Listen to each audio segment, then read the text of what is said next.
up guys, Lloyd here back again with another video, and in this video I'm gonna show you guys how to install these tail lights for your 4th gen 4runner. They're really awesome aftermarket tail lights. You can get them on Amazon, eBay, and a couple of 4runner stores, but I'm gonna link the ones that I got off of Amazon down in the description, as well as pin in the comments in case you're interested. It's gonna be an affiliate link and whatnot, but let's go ahead and get started with the installation. Alright, so as far as equipment goes, all you guys are gonna need are these guys right here. First, you're gonna need a 10mm long socket.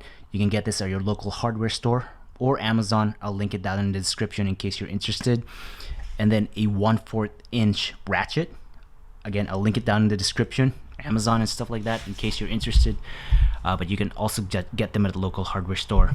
And then last but not least here is some sort of a plastic lever or something like that, just like a flat head like that. You can use a flathead screwdriver, but I wouldn't recommend it in case you scratch it.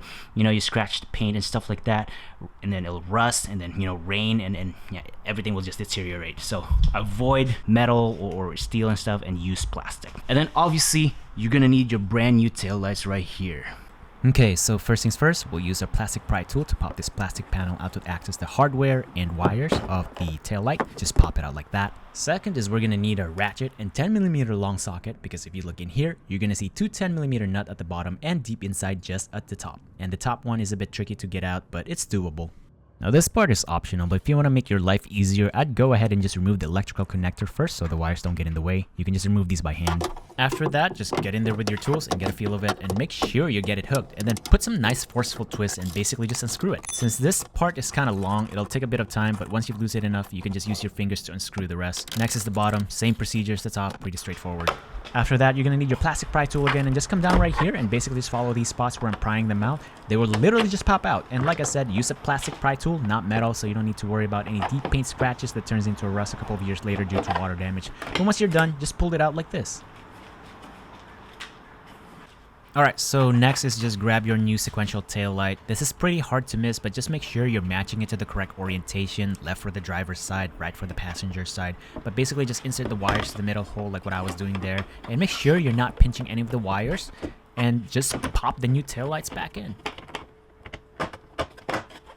Then after that, basically just screw the nut back in and tighten them as best as possible by hand first, and then using your 10mm ratchet wrench after. I usually just go by hand feel, but maybe somewhere online there might be a specific torque, but hey, hand tightening them for me just works fine. After that, just plug the electronic connector, together, kind of like what I'm doing here, and just make sure you hear that click. And then, yeah, just put the panel back in, do the same procedure as the other taillight, and you should be good to go.